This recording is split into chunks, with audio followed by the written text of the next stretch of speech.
Hi అండి. Welcome to soulful echoes. నేను మీ యమున. ఈరోజు మన టాపిక్ ఏంటంటే పేరెంట్స్ ఎమోషన్. ఈ వీడియోలో నేను 3 థింగ్స్ గురించి అయితే మాట్లాడదాం అనుకుంటున్నాను. ఫస్ట్ థింగ్ నా లైఫ్‌లో ఉన్న ఎమోషన్ గురించి అయితే కొన్ని విషయాలు షేర్ చేసుకుందాం అనుకుంటున్నానండి. అండ్ ఈ జనరేషన్‌లో పేరెంట్స్ ఎలా ఉంటున్నారు, ఇంకొంచెం బెటర్‌గా ఎలా ఉండొచ్చు, పిల్లలు ఎలా ఉంటున్నారు, ఇంకొంచెం బెటర్‌గా ఎలా ఉండొచ్చు అనే దాని గురించి అయితే మాట్లాడదాం అనుకుంటున్నాను. ఫస్ట్ టాపిక్ ఎవరికైనా ఇంట్రెస్ట్ లేకపోతే గనక స్కిప్ చేసేయచ్చండి. బట్ రిమైనింగ్ 2 థింగ్స్ అయితే తప్పకుండా చూడండి. ఎందుకంటే నేను రియాలిటీలో జరిగే దాని గురించి అయితే మాట్లాడాను. సో, చాలా మందికి కనెక్ట్ అవుతుంది అనుకుంటున్నా. అండ్ వీడియో చూస్తున్న వాళ్ళెవరైనా మన ఛానల్‌ని ఇంకా సబ్స్క్రైబ్ చేసుకోకపోతే గనక సబ్స్క్రైబ్ చేసుకోండి. నా లైఫ్‌లో ఫస్ట్ అండ్ బెస్ట్ ఎమోషన్ అంటే కనుక మదర్ ఎమోషనే అండి. ఇప్పుడు చాలామందికి అనిపిస్తుండొచ్చు, అదేంటి అమ్మాయిలందరికీ ఫాదర్ అంటేనే ఎక్కువ ఇష్టం ఉంటది కదా అని. బట్ నేనైతే మామ్స్ లిటిల్ ప్రిన్సెస్ అనమాట. అంటే నేను చాలా చిన్న పిల్లగా ఉన్నప్పుడే జస్ట్ మంత్స్ కిడ్ అనమాట. అప్పటినుంచే మా నాన్న లేరు. సో, నాకు మొత్తం మా అమ్మే అండి. నేను నా లైఫ్‌లో ఏదైనా ఒక ఎమోషన్‌ని మిస్ అయ్యాను, ఇంకెప్పటికి ఎక్స్‌పీరియన్స్ చేయలేను అని ఏదైనా ఉంది అంటే అది ఫాదర్ ఎమోషనే అనమాట. ఆ లోటైతే ఎప్పటికీ అలాగే ఉండిపోతుందండి. యాక్చువల్లీ నేను చిన్నప్పటి నుంచి ఇప్పటి వరకు కలిసిన మా ఫ్రెండ్స్, కొలీగ్స్ అందరు అమ్మాయిలు కూడా వాళ్ళ ఫాదర్ అంటేనే ఎక్కువ ఇష్టం అనమాట. మాటకు ముందు నాన్న, మాటకు వెనక నాన్న అంటుంటారు. సో, అలాంటప్పుడు అనిపిస్తుంటది, అసలు ఏముంటది ఆ ఎమోషన్‌లో, ఒకసారి ఎక్స్‌పీరియన్స్ చేస్తే బావుండు అని. అండ్ ఫాదర్ రిలేటెడ్ ఒక సాంగ్ అయితే పోస్ట్ చేశానండి మన ఛానల్‌లో. ఆ వీడియో ఎడిట్ చేస్తున్నప్పుడైతే నాకు చాలా ఏడుపొచ్చేసింది.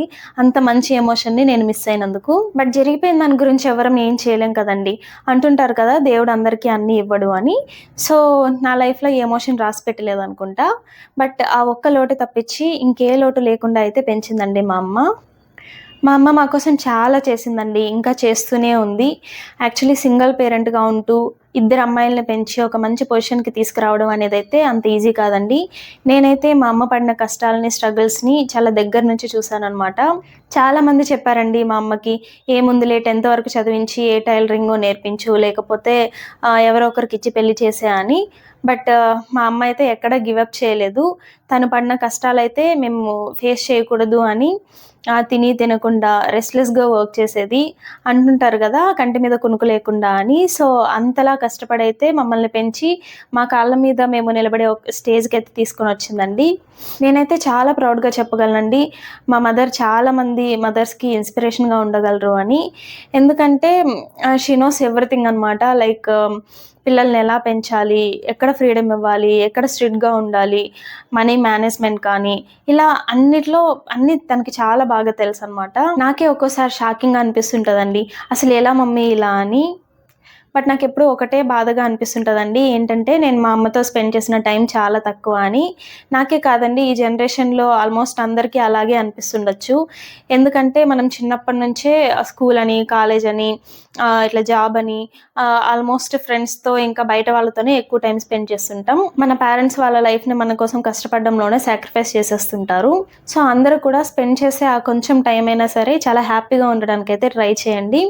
And thank you so much mummy, నాకింత బ్యూటిఫుల్ లైఫ్‌ని ఇచ్చినందుకు. చెప్పాలంటే పేరెంట్స్ అంటేనే చాలా మంచివాళ్ళండి. కాకపోతే ఈ కాలంలో గూడా కొద్దిమందున్నారనమాట. పంతాలని, పట్టింపులని, వాళ్ళ పిల్లల ఫీలింగ్స్ గురించయితే పట్టించుకోవట్లేదు. ఎక్కడ ఫ్రీడమ్ ఇవ్వాలో అక్కడ కూడా ఫ్రీడమ్ ఇవ్వట్లేదు. ప్రతి చిన్న విషయంలోనూ వాళ్ళు చెప్పిందే వినాలని, వాళ్ళు చెప్పినట్టే చేయాలని అయితే ఎక్స్‌పెక్ట్ చేస్తుంటారు. సో, ఇలా అన్ని విషయాల్లో స్ట్రిక్ట్‌గా ఉండడం వల్ల చాలామంది పిల్లలైతే సఫర్ అవుతున్నారండి. ఇక్కడ నేను పిల్లలైతే చిన్న పిల్లల గురించయితే మాట్లాడట్లేదు. మోర్ దెన్ 18, 20 ఇయర్స్ ఏజ్ ఉన్న వాళ్ళ గురించయితే మాట్లాడుతున్నాను. ఏ విషయంలో అనైతే నేను చెప్పలేనండి స్పెసిఫిక్‌గా. ఎందుకంటే నేను చాలా విషయాల్లో చూసాననమాట, ఇలా పేరెంట్స్ స్ట్రిక్ట్‌గా ఉండడం వల్ల పిల్లలు స్ట్రగుల్ అవ్వడం అనేది.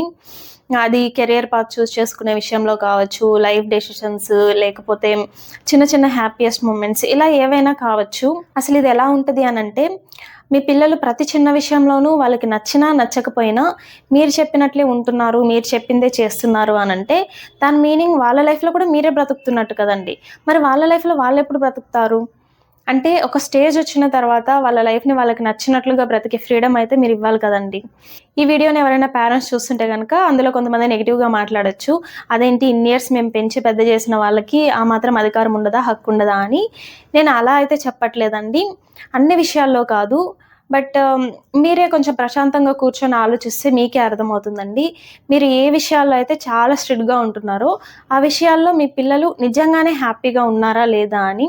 ఇది ఎందుకు చాలా ఇంపార్టెంట్ అనంటే, వాళ్ళు హ్యాపీగా లేకుండా కనీసం ఆ విషయాన్ని మీతో షేర్ చేసుకునేంత ఫ్రీడమ్ కూడా లేకపోతే, వాళ్ళలో వాళ్ళే స్ట్రగుల్ అయ్యి డిప్రెషన్స్‌లోకి వెళ్ళిపోయే ఛాన్సెస్ ఎక్కువగా ఉంటాయండి. కొంతమంది ఇలాంటి విషయాల్లో రాంగ్ డెసిషన్స్ కూడా తీసేసుకుంటుంటారు. అలా ఏదైనా నెగెటివ్‌గా జరిగినప్పుడు అందరికంటే ఎక్కువగా ఫీల్ అయ్యేది పేరెంట్సే కదండీ! అరే! మనం ముందుగానే కొంచెం వాళ్ళని అర్థం చేసుకొని వాళ్ళ ఇష్యూస్‌ని సాల్వ్ చేసుంటే బావుండేది అని అప్పుడు రియలైజ్ అయ్యి ఫీల్ అయ్యే బదులు ముందుగానే వాళ్ళకి కొంచెం ఫ్రీడమ్ ఇస్తే వాళ్ళు వాళ్ళ ఇష్యూస్‌ని మీతో షేర్ చేసుకొని వాళ్ళ ఇబ్బందుల నుంచి అయితే బయటపడడానికి హెల్ప్ అవుతుందని నేను అనుకుంటున్నాను. అప్పుడు మిస్టేక్స్ కూడా తగ్గడానికి ఛాన్సెస్ ఉంటాయి అనుకుంటున్నానండి. ఎందుకంటే అప్పుడు ప్రతి చిన్న విషయం వాళ్ళు మీతో షేర్ చేసుకుంటారు కాబట్టి వాళ్ళు ఏదైనా మిస్టేక్స్ చేస్తున్నా, చేయాలి అనుకున్నా అది ముందుగానే వచ్చి మీతో డిస్కస్ చేస్తారు. సో, అప్పుడు మీరు కూడా వాళ్ళకి హెల్ప్ చేయొచ్చు డెసిషన్స్ తీసుకోవడంలో అది కరెక్టా? కాదా? అని. సో, అలా మన మిస్టేక్స్‌ని కూడా తగ్గించొచ్చు అని నాకనిపిస్తుంది. సో, ఒక్కసారైతే కొంచెం ఆలోచించి ఆ ఫ్రీడమ్ అయితే ఇచ్చి చూడండి. సో, పిల్లల విషయానికొస్తే ఈ జనరేషన్‌లో పిల్లలు ఎలా ఉన్నారు అనంటే, చాలా బిజీ అయిపోయారండి. అసలెంత బిజీ అయిపోయారంటే, వాళ్ళకి వాళ్ళ పేరెంట్స్‌తో ఒక 2 మినిట్స్ కాల్ మాట్లాడడానికి కూడా టైం దొరకట్లేదనమాట. నాకు తెలుసండి అందరిది బిజీ లైఫ్ అని. బట్ మీరు ఎంత బిజీగా ఉన్నా కూడా మీకు రోజు మొత్తంలో ఒక్క 2 మినిట్స్ టైం దొరకదా అండి మీ పేరెంట్స్‌తో కాల్ మాట్లాడడానికి? కొంతమంది ఎలా ఉంటారంటే అకేషనల్‌గా కాల్ చేస్తారనమాట. వీక్లీ వన్స్ లేకపోతే వాళ్ళకి అవసరం వచ్చినప్పుడు అలాగా. ఇంకొంతమంది ఎలా ఉన్నారంటే ఫస్ట్ థింగ్ వాళ్ళసలైతే వాళ్ళ ఇంట్లో వాళ్ళకి కాల్ చేయరండి. వాళ్ళకి ఏదైనా అవసరం వస్తే తప్ప. అండ్ పేరెంట్స్ వాళ్ళంతట వాళ్ళే కాల్ చేసినా గానీ వీళ్ళు సింపుల్‌గా ఇగ్నోర్ చేస్తుంటారనమాట. అంటే కట్ చేసేయడం, లేకపోతే తర్వాత చేస్తాను అని చెప్పి ఇంకా తర్వాత చేయకుండా ఉండిపోవడం ఇలాగా. అలా ఇగ్నోర్ చేసినప్పుడు పేరెంట్స్ అయితే చాలా హర్ట్ అవుతారండి. ఆ పెయిన్ ఎలా ఉంటది అనేది మీకిప్పుడు అర్థం కాకపోవచ్చు. ఎప్పుడైతే మీరు పేరెంట్స్ పొజిషన్‌లో ఉండి మీ పిల్లలు మిమ్మల్ని ఇగ్నోర్ చేస్తారో అప్పుడు ఆ పెయిన్ మీకు అర్థమవుతది. మీకోసం డే అండ్ నైట్ కష్టపడి మిమ్మల్ని ఒక మంచి పొజిషన్‌కి తీసుకొచ్చిన వాళ్ళకి అసలు మీరు ఎంత రెస్పెక్ట్ ఇవ్వాలండి? వాళ్ళేం గంటలు గంటలు మాట్లాడాలనైతే ఎక్స్‌పెక్ట్ జేయరండి. జస్ట్ ఒక 2 మినిట్స్ ఎలా ఉన్నావు? తిన్నావా? ఏం చేస్తున్నావు? ఇంతే అండి. ఇలా ఒక 4 మాటలు మాట్లాడారంటే చాలా మురిసిపోతారండి. కనీసం అంత చిన్న హ్యాపీనెస్ కూడా మనం వాళ్ళకి ఇవ్వలేకపోతే, వాళ్ళు ఇంత కష్టపడి మనల్ని పెంచినందుకు ఇంక వాల్యూ ఏముంటది? సో, పేరెంట్స్‌కి ప్రియారిటీ ఇవ్వడానికైతే ట్రై చేయండి. తప్పకుండా ఎవ్రీడే ఒక 2 మినిట్స్ అయితే వాళ్ళతో కాల్ మాట్లాడడానికి ట్రై చేయండి. ఇంకా కుదిరితే వాళ్ళ అవసరాలను అర్థం చేసుకొని వాటిని ఫుల్‌ఫిల్ చేయడానికైతే ట్రై చేయండి. ఎందుకంటే వాళ్ళకి ఇవ్వడం తప్ప అడగడం తెలీదు గాబట్టి. సో, ఫైనల్‌గా నేను చెప్పాలనుకున్నదేంటంటే, పిల్లలందరూ కూడా వాళ్ళ పేరెంట్స్ స్ట్రగుల్స్‌ని గుర్తించి వాళ్ళకి రెస్పెక్ట్ ఇవ్వండి.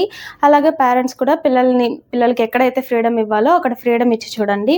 ఇలా కనుక ఇద్దరు ఒక అండర్‌స్టాండింగ్‌లో ఉంటే ఆ రిలేషన్‌షిప్ అనేది చాలా స్ట్రాంగ్‌గా ఉంటుంది. ఏదో ఉన్నాము, బతుకుతున్నాము అని కాకుండా ఆ బాండింగ్, కనెక్షన్ అయితే తప్పకుండా ఫీల్ అవ్వగలరు. ఆల్రెడీ ఎవరైతే ఫాలో అవుతున్నారో వాళ్ళందరినీ నేనైతే అప్రిషియేట్ చేస్తున్నానండి. బట్ ఇంకా ఎవరైతే ఫాలో అవ్వట్లేదో వాళ్ళైతే తప్పకుండా ట్రై చేసి చూడండి. మీరు ఆ డిఫరెన్స్‌నైతే ఖచ్చితంగా ఫీల్ అవ్వగలరు. ఈ వీడియోలో ఏ ఒక్క విషయమైనా మీకు నచ్చుంటే తప్పకుండా లైక్ చేయండి. అలాగే కంటెంట్ మీకెలా అనిపిచ్చిందో కమెంట్స్‌లో మెన్షన్ చేయండి. థాంక్ యూ సో మచ్ అండి వీడియోని ఎండ్ వరకు చూసినందుకు. మళ్ళీ ఇంకో మంచి కంటెంట్‌తో అయితే మీ ముందుకొస్తాను. అప్పటి వరకు బాయ్.